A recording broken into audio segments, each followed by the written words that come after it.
Hello दोस्तों, अगर आप 10 क्लास में हैं तो आज के क्लास आपके लिए बहुत ज़्यादा इम्पोर्टेंट है, क्योंकि यहाँ से क्वेश्चन एग्जाम में देखने को मिलता है और एग्जाम में आप क्वेश्चन बना लीजिएगा। हम पढ़ना है आज एल्काइन पढ़ना। इससे पहले हमको एल्किन पढ़ लिए, तो आज एल्काइन पढ़ना है। तो एल्काइन क्या होता है, इसकी परिभाषा देखते पहले, बहुत ज़्यादा इम्पोर्टेंट है एग्जाम के लिए, ध्यान से देखिएगा। तो एल्काइन, इसमें क्या होता है, दो परमाणु के बीच त्रिबंधन मौजूद होता है। क्या मौजूद होता है? त्रिबंधन। तो इसको परिभाषा लिख लेते हैं। वैसा ये किसका प्रकार है?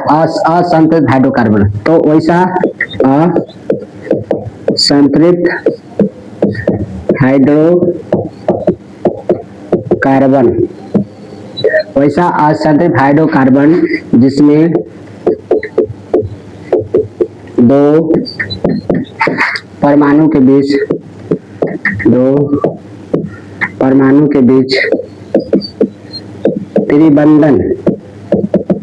त्रिबंधन मौजूद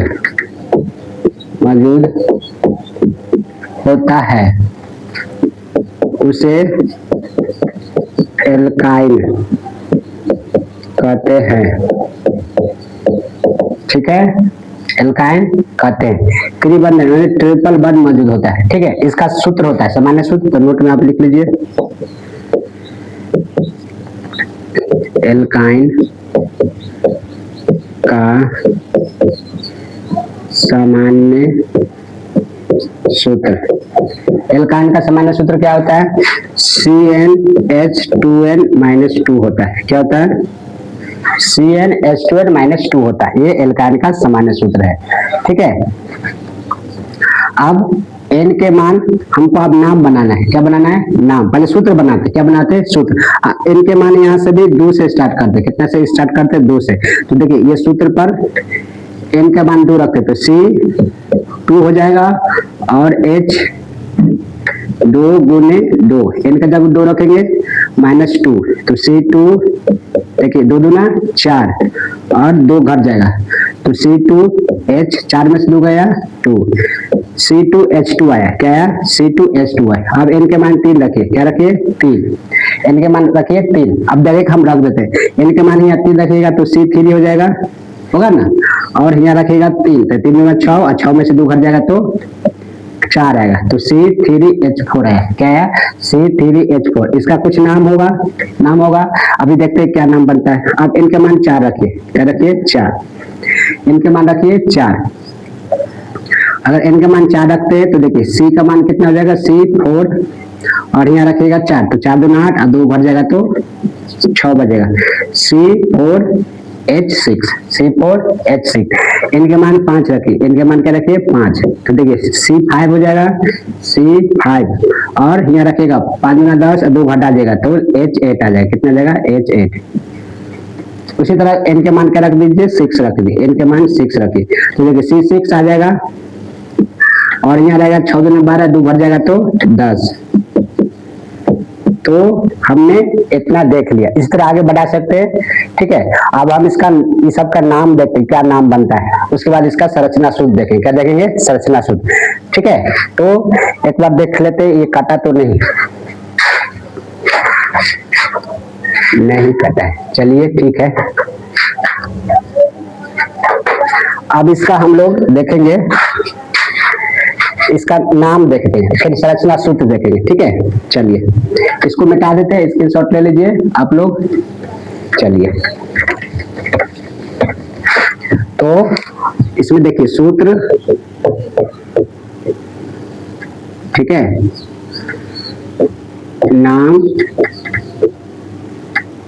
नाम बनाने के लिए थोड़ा बड़ा लिखते हैं।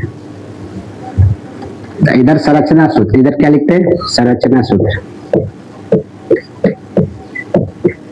इधर क्या लिखते हैं? संरचना सूत्र। ठीक है, ध्यान दीजिए। इसका भी सूत्र क्या देखते हैं? C2H2। इसका नाम क्या होगा? देखिए कितना कार्बन है? 2। कितना कार्बन है? 2। तो 2 कार्बन क्या होता है? 8। क्या होता है? 8 होता है। प्लस में इसका जोड़ना है। हम लोग एल्काइन के पढ़ रहे, किसका पढ़ रहे? एल्काइन का। तो इसका पर है एल्काइन का, तो इसमें एन ई जोड़ना है तो वाई एन ई जोड़ेंगे। क्या जोड़ेंगे? Y E N. तो क्या हो जाएगा? एथाइन। क्या हो जाएगा? एथाइन। क्या बन जाएगा? एथाइन। क्या बन जाएगा? एथाइन। ठीक है, तो इस किसका सूत्र है? एथाइन का।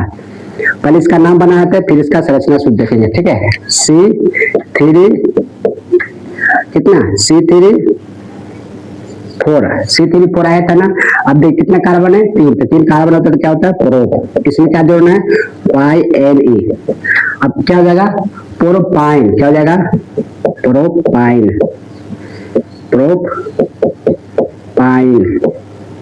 ठीक है, अब देखिए चौथा देखिए C4H6 कितना कार्बन है? 4। तो ब्यूट 4 कार्बन तो ब्यूट क्या जोड़ना है? YNE। क्या जोड़ना है? YN। क्या हो जाएगा? ब्यूटाइन। क्या हो जाएगा? ब्यूटाइन। ब्यूटाइन। क्या हो जाएगा? ब्यूटाइन।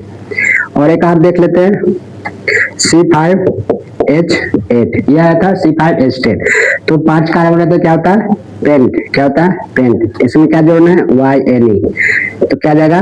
पेंटाइन। क्या हो जाएगा? पेंटाइन। क्या हो जाएगा? पेंटाइन। तो ये पेंटाइन हो गया। क्या हो गया? पेंटाइन। और इसी तरह आप 6 तक बना लीजिएगा हेक्साइन का C6H8 H10। ध्यान दीजिए, तो 6 को कार्बन रहता है तो हेक्स होता है, प्लस में YNE जोड़िएगा। क्या हो जाएगा? हेक्साइन। क्या हो जाएगा? हेक्साइन। हेक्साइन। ठीक है, अब इसका संरचना सूत्र देखते हैं। क्या देखते हैं? संरचना सूत्र। ठीक है, संरचना सूत्र देख लेते हैं। तो देखिए कितना कार्बन है? 2 1 2। अब एल्काइन का 2 परमाणु के बीच में कितना बंधन बन जाता है? 3। तो देखिए 1 2 3। इसका 3 हो गया, कितना कम गया? 1। तो 1 2। इसमें भी 4 हो गया, 3 4। इसको भी 4 हो गया, 3 4। अब हाइड्रोजन बता दिए 1 2। तो किसका संरचना सूत्र हो गया? एथाइन का। किसका? एथाइन का। अब इसी तरह प्रोपाइन का बनाइए। किसका बनाइए? प्रोपाइन का। तो प्रोपाइन में कितना कार्बन है? 3 1 2 3। तो इसके 2 परमाणु के बीच में 3 बंधन। ठीक है, 3 बंधन, 3 1 4 हो गया इसका। अब देखिए, अब इसमें 3 था, अब ये 4 हो गया, इसका भी 4 हो गया। अब इसका कितना? 1 है तो 2 3 4। इसका भी 4 हो गया। अब हाइड्रोजन बैठे 1 2 3 4। चारों को हाइड्रोजन गिन लीजिए 1 2 3। क्या 4 हाइड्रोजन है? तो ये किसका संरचना शुरू हो गया? प्रोपाइन का। किसका हो गया? प्रोपाइन का। अगला देखिए ब्यूटाइन का बनाना है। तो कार्बन 4 1 2 3 4। त्रिबंधन हो गया, देखिए 3 हो गया, 1 4 हो गया, इसका 3 हो गया, ये 4 हो गया। अब देखिए इसमें क्या 1 है, 2 हुआ, ये 3 हुआ, ये 4 हुआ। इसमें ये कार्बन में 1 है 2 3 4। अब हाइड्रोजन बैठा दीजिए। हाइड्रोजन क्या करिए? बैठा दीजिए। और एक बार गिन लीजिए 1 2 3 4 5 6। 6 क्या हाइड्रोजन है? तो ये किसका हो गया? ब्यूटाइन का। इसी तरह आप पेंटाइन का बनाइए। तो 5 हुआ 1 2 3 4 5। 1 2 3। इसका 3 हो गया, इसका भी 4 हो गया, 3 1 4 1 2 3 4। इसका भी 4 2 3 4। इसका भी 4 1 2 3 4। इसका भी 4। अब हाइड्रोजन क्या करिए? बैठा दीजिए। हाइड्रोजन क्या करिए? बैठा दीजिए। एक बार हाइड्रोजन गिन लीजिए 1 2 3 4 5 6 7 8। क्या 8 हुआ है? हाँ। तो आप लोग हेक्सेन का संरचना सूत्र बना लीजिएगा। तो हम लोग एल्काइल भी पढ़ लिए। ठीक है, इसका सूत्र याद रखिएगा। तो आपको कैसा लगा वीडियो कमेंट करके जरूर बताइएगा। हम लोग हाइड्रोकार्बन पढ़ लिए। अब हमको पढ़ना है संतृप्त हाइड्रोकार्बन और संतृप्त हाइड्रोकार्बन में अंतर। ठीक है, तो ये हाइड्रोकार्बन कंप्लीट हो जाएगा। तो आज भर के लिए इतना ही। कैसे लगा वीडियो कमेंट करके जरूर बताइए। तब तक के लिए धन्यवाद।